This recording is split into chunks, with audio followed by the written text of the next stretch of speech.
하나님 아버지, 하나님 아버지, 사도행적 함께 말씀 읽고 정리해보는 시간을 갖겠습니다. 저희들이 주님의 일꾼이 되기 위해서 잘 준비되게 도와주시옵소서. 예수님의 이름으로 간절히 기도드립니다. 아멘. 1장은 하나님, 교회에 대한 하나님의 목적 이렇게 나왔습니다. 기억나는 게 뭐죠? 에스겔 47장. 두 사례는?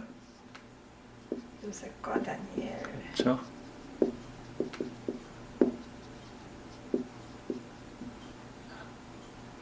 그래서 하나님과의 관계를 통해서 생명력, 치유력 이런 것들이 나오고, 또 이웃에 대한 관심, 사랑으로 말미암아서 하나님의 능력을 활용하게 되는, 이것이 하나님께서 교회를 이 땅에 세우신 목적이다. 이 교회의 일은 두 가지 크게 구원과 봉사.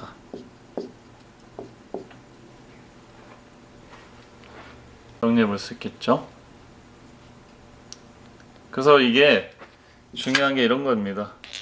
이렇게 이론적인 설명이 있고 그거를 그림으로 이렇게 보여주는 거죠. 이렇게 해야지 딱 남는 거죠, 머릿속에.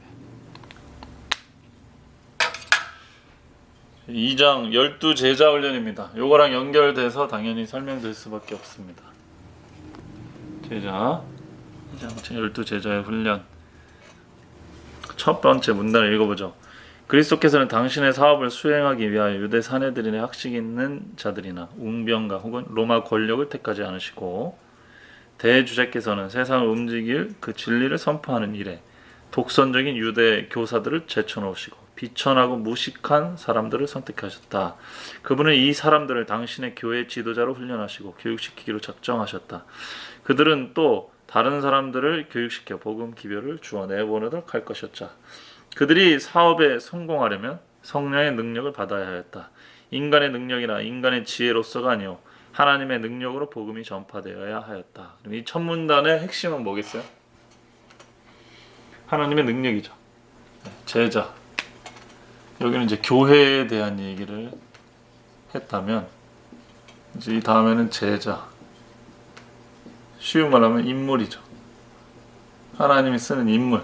교회는 결국 인물이 하나님의 교회라는 뜻인데, 이런 인물이 그 인물을 어떻게 키울 것인가, 또 교육, 이런 부분에 있는데, 이 장 전체는 지금 여기 첫 번째 단락이 나오지만 능력, 실제로 권력자나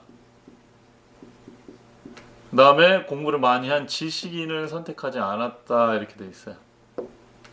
그리고서는 무식한 사람, 평범한 사람을 하나님의 복음을 전하는데 선택했다, 이 이유죠. 이게 나빠서가 아니고, 이 사업은, 하나님의 사업은 뭐가 절대적으로 필요하기 때문에? 하나님의 능력이 절대적으로 필요하기 때문에. 하나님의 능력은 성령이죠. 자, 그러니까 성령을 의지하게 할 수 있는, 성령을 힘입을 수 있는 사람이 제일 필요했다, 이렇게 얘기합니다. 그럼 여기랑 연결시키면은 요셉과 다니엘, 요 하나님과의 관계에 있어서도 마찬가지, 하나님과 산 연결이 있는 사람이 생명력과 치유력을 세상에 뿜어내는데, 예수님이 제자들을 선택한 기준도 권력자라고 지식인이라고 뽑은 게 아니고, 오히려 그 당시 사회에서는 공부 못하고 권력이 없는 사람들을 선택하셨는데, 그 이유가 뭐냐? 하나님의 사업의 핵심적인 키워드는 하나님의 능력으로 이 일이 이루어지는 거기 때문에, 인간적인 눈으로 볼 때 이렇게 지식인이나 권력자를 선택하지 않으셨다, 이 얘기입니다. 이 단락이 전체 내용을 포괄해요. 그래서 이제 제자를 선택하는 여러 가지, 그리고 교육하는 여러 가지 방법들이 이 뒤에 쭉 설명되지만 뒷부분에 성령의 방점이 찍혀 있습니다. 그러니까 12제자를 예수님께서 훈련하시는데, 우리가 소위 이제 제자 훈련이라고 하는데, 지금 화이트 부인이 말하는 가장 중요한 포인트는 성령의 능력을 어떻게 힘입어서 일할 수 있는 사람으로 만들 것인가, 그게 화이트부인이 본 예수님이 제자를 선택하고 뽑고 이 일을 하는 방법이라는 거죠. 됐죠? 자, 3년 반 동안 쭉 나오는데 뭐 쭉 얘기 나오는데 중간에 때로 그분은 그들과 산허리에 앉으셔서 그들을 가르치셨고 때로는 해변이나 길을 거니시면서 하나님의 비밀들을 알려주셨다. 하나님의 기별을 받아들이려고 마음들이 열리면 그분은 어디서든지 구원의 길에 대한 진리를 공개하셨다. 그분은 제자들에게 이것을 하라 저것을 하라고 명령하지 않으시고 나를 따르라고 말씀하신다. 첫 번째 예수님의 교육 방법의 첫 번째 가장 중요한 거는 뭐예요? 명령이 아니고 모본이다. 그렇죠? 그러니까 모델이 되어 주셨다 이 말이죠. 되게 중요한 얘기죠. 교육학적으로. 그러니까 뭘 해라라는 그 인스트럭션보다 그걸 어떻게 하는지를 보여주셨다. 모델이 됐다는 거죠. 3년 반 동안 모델을 보여주는 일을 예수님께서 제자들 데리고 하신 거죠. 그러니까 무식하고 평범한 사람일지라도 예수님의 교육 방법을 통한 다음에 플러스 성령의 능력이 함께하면은 세상을 바꾸는 지금 위대한 지도자들이 됐단 말이죠. 예수님이 어떠한 교육 방법을 선택했냐? 명령보다는 모본을 보여주는 식의 교육을 선택하셨다. 이렇게 정리를 해볼 수가 있겠습니다. 그래서 맨 마지막에 보면 그들은 생활의 모든 국면에서 그분을 보았다. 이거 굉장히 중요하죠. 삶의 every dimension. 그분이 하는 모든 삶의 어떤 그 행태들이 그들에게는 교훈이었다. 그거 자체가 가르침이었죠. 그래서 무식한 사람, 평범한 사람 책으로 가르치기보다 이걸로 가르친 겁니다. 근데 이게 왜 앞으로 성령의 능력을 받아서 사역할 때 가장 필요한 것들이 그분이 어떻게 하셨나? 이런 상황에서 어떻게 하셨나? 이런 보본이 굉장히 중요했기 때문이고 또 오늘날도 똑같이 마찬가지죠. 우리가 교회에서 혹은 사람들을 가르치고 할 때 중요한 것 중에 하나가 모본을 보이는 거다. 어떻게 우리가 살아가느냐를 보여주는 게 되게 중요하다. 그런 얘기겠죠. 그다음에 두 번째는 조금 넘어가서 예수님이 이제 모본을 통해서 가르쳐주는 장면이 쭉 나오고 중요한 일이기 때문에 뭐 이렇게 한다는 얘기가 나오고 핵심적인 내용은 그 두 번째, 세 번, 네 번 쭉 지나서 구주께서는 이스라엘과 다른 민족 사이에 있는 중간에 막힌 담을 허는 것에 관한 진리, 즉 이방인들이 복음으로 말미암아 예수 그리스도 안에서 유대인과 함께 후사가 되는 진리를 그의 제자들에게 나타나기를 원하셨다. 이렇게 나오죠. 여기서 굉장히 중요한 얘기를 하는데 이게 뭐냐? 편견. 소위 우리 장벽이라고 그러죠. 장벽이 넘어서 복음이 전해질 거라는 진리를 가르쳐 주는데 굉장히 예수님께서 신경을 많이 쓰셨다는 얘기를 지금 하고 있습니다. 그러니까 이거는 모본이지만 이거는 뭐라 해야 되나? 시야죠, 시야. 그러니까 편견을 깨는 그걸 모본으로 깼죠. 그래서 수로보니게 같은데 데리고 갔단 말이에요. 예. 여기서 세 가지 예화가 나옵니다. 예수님이 하신 가버나움의 그 관원 백부장인가요? 예, 백부장의 믿음에 대한 보상. 그 다음에 수가 주민들 사마리아. 그 다음에 베니게. 이게 수로보니게 여인이죠. 이걸 또 가나안 여인이라고 표현이 되어 있습니다. 가나안. 그러니까 예수님이 그냥 말로만 한 게 아니라 이 편견을 깨는 진리를 가르쳐주기 위해서. 요게 이제 우리가 누구야? 크리스토퍼 라이트가 말하는 창세기 12장 1절로 3절, 그 다음에 갈라디아서의 3장에서 말하는 그 미리 전한 복음. 지금 우리의 복음의 사역, 너네들이 나와 너희가 성취해야 될 것은 아브라함에게 하나님이 약속하신 온 이방이 복을 받을 것이다, 성령을 받을 것이다는 그 기별을 전해야 되기 때문에 그 기별을 너네가 전해야 돼 이렇게 말하신 게 아니고 당시에 굉장히 어려운 그런 편견 속에 있었지만 가버나움의 백부장, 사마리아 우물가 여인, 그리고 사마리아 수가의 동네, 그 다음에 가나안 여인, 베니게에 있는 가나안 여인들을 지경을 살짝 넘어서 그들을 구원하고 그들도 하나님의 능력으로 치유함을 받고 그들도 성령을 받는 것을 보여줌으로써 그들이 시야, 편견이 깨지는 경험을 하게 됐다 이 말입니다. 그래서 교육의 굉장히 핵심적인 포인트 중에 하나는 모범을 보이는 거고, 두 번째는 뭐냐, 지식을 많이 전달하는 것보다 사상의 틀을 깨주는 거, 리프레이밍을 해주는 거, 더 넓혀주는 거, 시선을 넓혀주는 거, 이런 거 했단 말이에요. 이거 굉장히 중요하죠. 선교 여행입니다. 시선을 넓혀줬어요. 시선이 아니라 시야를 넓혀줬죠. 됐어요? 네, 그 얘기가 쭉 해서 그 다음 문단까지 설명이 되어 있습니다. 이렇게 했지만 제자들이 처음에는 이 진리를 다 이해하지는 못했다 이렇게 설명이 되어 있고요. 이제 요거를 잘 이어받은 사람이 이제 사도 바울이 되는 거겠죠. 그 다음에 이제 이 최초의 제자들은 다양한 기질을 가지고 있었다. 그들은 세계의 교사가 되어야 하였으나 매우 다른 유형의 품성을 드러내었다. 다양한 천성과 생활 습관을 가진 그들이 부름을 받은 그 사업을 성공적으로 수행하기 위하여는 감정과 사상과 행동을 일치시켜야 된다. 여기는 연합이라는 게 필요하죠. 왜 개인들은 여기 보면 천성과 습관이 천성은 타고난 거고 이제 그 다음에 이후에 생겨진 그런 헤빗이 다르기 때문에 이 큰 사업을 하려면은 이것들이 조화를 이뤄야 된다고 막 튀면 안 되고 그래서 여기 세 가지 감정과 사상과 행동 감성, emotions 사상, think 그 다음에 행동 요 세 가지가 연합돼야 된다 이렇게 돼 있습니다. 조화라는 말이죠.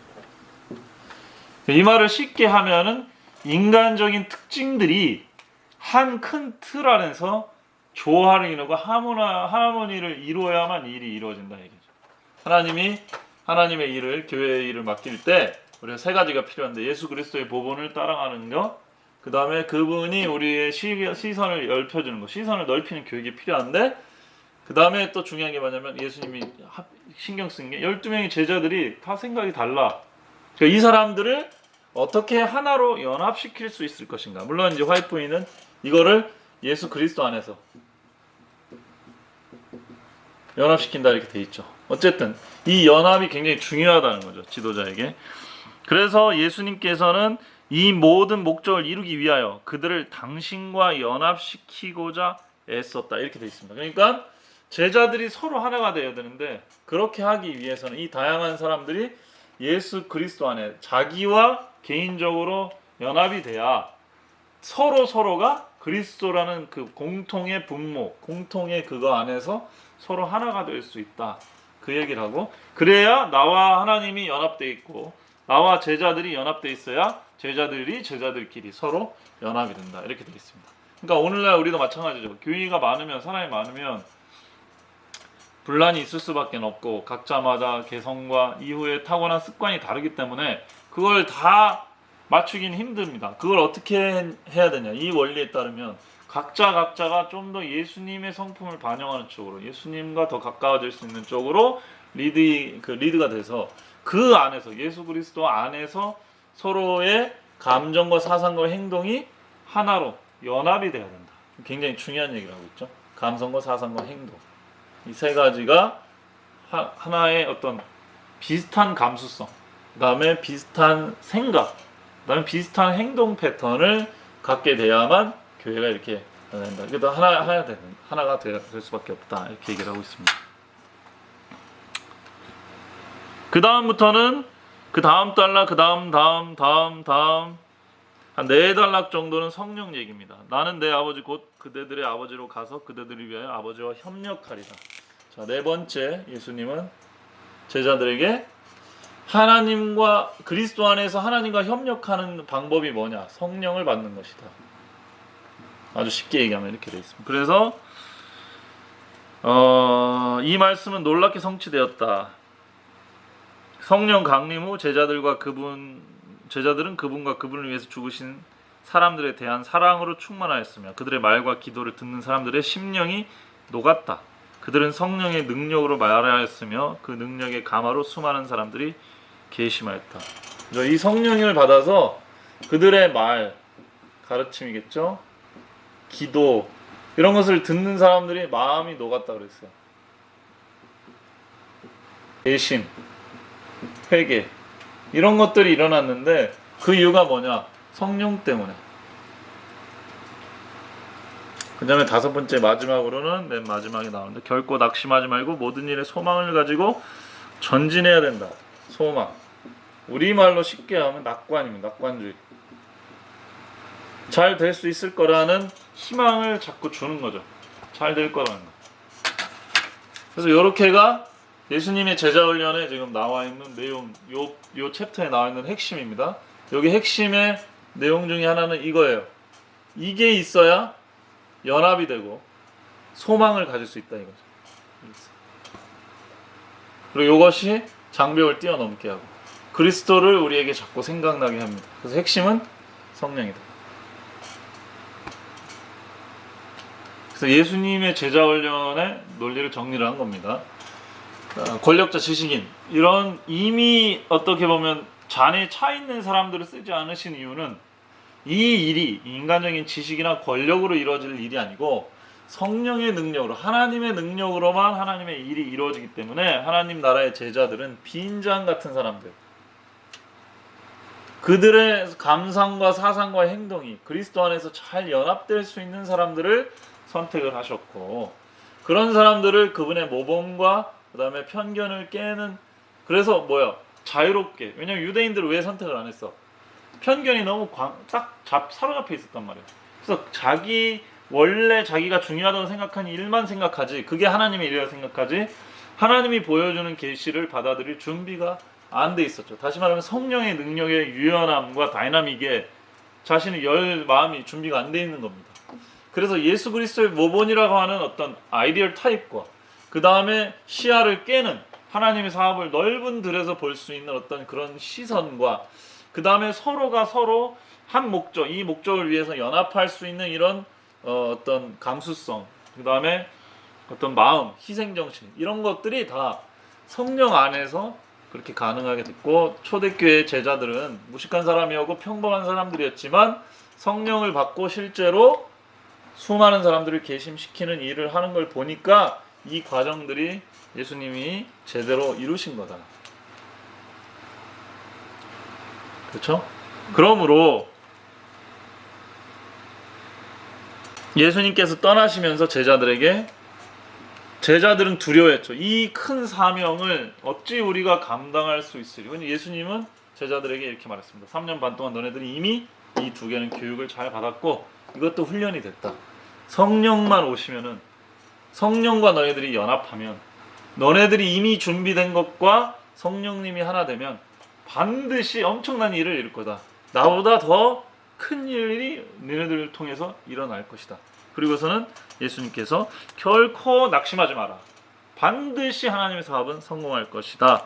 라고 했고 그들이 맡은 일은 화이트윈도 완수되었다라고 설명을 하고 있습니다.